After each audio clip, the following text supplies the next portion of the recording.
అవినాష్ అనేవాడు కామెడీయే కాదు, ఏదైనా చేయగలడు, ప్రతి టాస్క్ ఆడతాడు, కామెడీ తప్ప ఏం చేయలే అన్న వాళ్ళకి కామెడీ కాదు అన్నీ చేస్తాను, ప్రూవ్ చేశాను.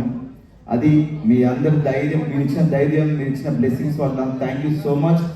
అండ్ హౌస్లో చాలా మంది కంటెస్టెంట్స్ కూడా నాకు సపోర్ట్ చేశారు, ముఖ్యంగా రోహిణి అండ్ తేజ కూడా. థ్యాంక్ యూ సో మచ్ రా తేజ అండ్ రోహిణి, మీకు కూడా. ఇంకేం చెప్పాలి, ప్రతిక్షణం అనుక్షణం చివరి శ్వాస వరకు మీ అందరిని నవ్విస్తూ ఉంటాను, ఎంటర్టైన్ చేస్తూ ఉంటాను. Thank you so much. మీరు ఏమైనా అడగాలంటే అడగచ్చు అన్నా. పార్టీ చేసుకుందాం, పార్టీ చేసుకుందాం, దాని ఏముంది, 70 రోజులు లేకుండా లోపల, బయటకు వచ్చి చేసుకుందాం.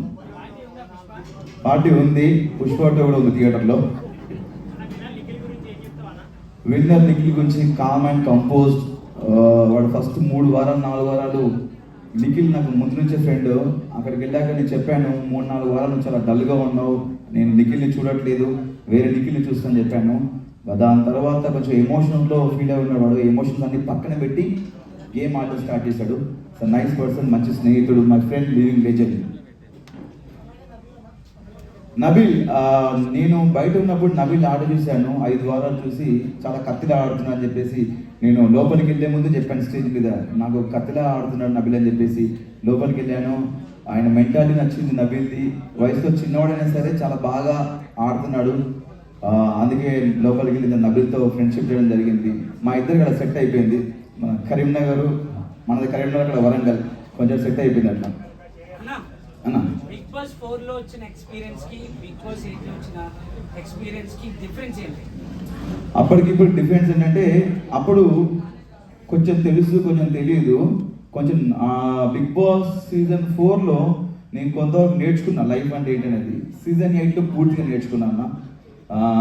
బిగ్ బాస్ అనేది చాలా నేర్పిస్తుంది మనకు, ఒక మనిషి వాల్యూ గురించి కానీ, ఫుడ్ వాల్యూ గురించి కానీ, టైం గురించి కానీ, ఒక రెస్పాన్సిబిలిటీస్ గురించి కానీ, మనం ఒక పర్సనాలిటీ, ఒక మనిషి క్యారెక్టర్ ఏంటనేది మనకు చూపిస్తుంది బిగ్ బాస్. చాలా నేర్చుకున్నాను బిగ్ బాస్లో సీజన్ 8లో.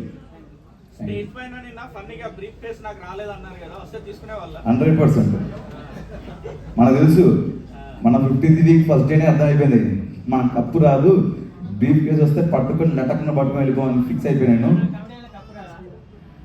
కబడ్డీలో కప్పు రాదా అని ఈ క్వశ్చన్ చాలా పెద్ద వైరల్ అయింది. ఎందుకంటే మా తేజగాడు రోహిణి ఒకరోజు హౌస్లో డిస్కస్ చేశారు, కమెడియన్స్ కప్పు రాదు, కమెడియన్స్ని అక్కడ వరకు చూస్తారు, అక్కడ వరకు తీసుకెళ్ళి గెలిపించని చెప్పారు. ఈ ప్రశ్న అనేది నాకు సీజన్ 4 చాలా మంది స్ట్రెస్లో ఉంటారు, ఆఫీస్లు కానీ ఇలా వేరే వేరే వర్క్స్లో ఉంటారు, ఇంటికి వెళ్ళి చూస్తే సరదా నవ్వుకుందాం రా అనుకుంటారు. అలాంటి నవ్వించే మాకు, నవ్విస్తున్నాం, టాస్క్లు ఆడుతున్నాము, మేము ఒక మనిషిగా ఉంటున్నాం లోపల, మేము మా క్యారెక్టర్ ఏంటో చూపిస్తున్నాము, మా పర్సనాలిటీ ఏంటో చూపిస్తున్నాము, అన్నీ చేస్తున్నాము. అంటే అన్నిట్లలో కామెడీ, టాస్క్లు, ఎమోషన్స్ అండ్ ఫైట్ అన్నీ చేస్తున్నాం. ఇన్ని చేస్తున్నాము, మనకెందుకు కప్పు రాదని చెప్పి నాకు సీజన్ 4 అప్పుడు నాకు ఈ ఆలోచన వచ్చింది. కానీ ఎక్కడ బయట పెట్టుకోలేకపోయాను. చూద్దాం, ఇంకా బిగ్ బాస్ చాలా సీజన్స్ ఉన్నాయి కదా, చాలా మంది కమెడియన్స్ వెళ్తుంటారు, ఎవరెవరు గెలుస్తారో నేను వెయిట్ చేశాను. వాళ్ళకు క్వశ్చన్ బ్రేక్ చేసిన తర్వాత నేను టాప్ 5కి వెళ్ళిన తర్వాత ఒక నమ్మకం వచ్చింది నాకు. టాప్ 5 వరకు వచ్చాను కదా, గెలుస్తూనే ఒక హోప్ వచ్చింది. దాని తర్వాత చూసిన తర్వాత మనకేమో ఇలా సైలెంట్గా ఉండడం, డైలాగ్ చెప్పడం తెలియదు మనకు. ఎక్కడ ఏమనిపిస్తుంది నవ్విపిస్తాం, నవ్వుతాం, ఏదనిపిస్తాం మాట్లాడేస్తాం. అలా మ్యాన్లీగా ఉండే మన పర్సనాలిటీ కాదు, కొంచెం ఫన్నీగా ఉండే క్యారెక్టర్ మనకు. బట్ ఒక విషయం ఏంటంటే, నేను నాకు నేనుగా ఆడి, నా ఆట నేను ఆడుకొని టాప్ 5 వరకు వచ్చాను. నామినేషన్స్లో ఉండకపోవడం నాకు తప్ప, వాళ్ళు నామినేట్ చేయకపోవడం తప్ప నాకు తెలీదు. బట్ నాకు నేనుగా ఆడుకొని టాప్ 5 వరకు వెళ్ళాను, ఫస్ట్ ఫైనలిస్ట్ అయ్యాను. ఒక నమ్మకం వచ్చింది గెలుస్తానని. బట్ ఇంకా 15th వీక్ వచ్చిన తర్వాత ఆ నమ్మకం కూడా పోయింది. బట్ జీవితంలో కోరిక ఉండిపోయింది. బిగ్ బాస్లో ఒక కమెడియన్ గెలవాలి, ఒక ఎంటర్టైనర్ గెలవాలి నాకు కోరిక ఉంది. గెలిస్తే చాలా హ్యాపీ ఫీల్ అవుతా, నేను చాలా హ్యాపీ ఫీల్ అవుతా. నేనే కాదు, ఇలా ఎంటర్టైన్ చేసే కమెడియన్స్ చాలా మంది ఫీల్ అవుతారు.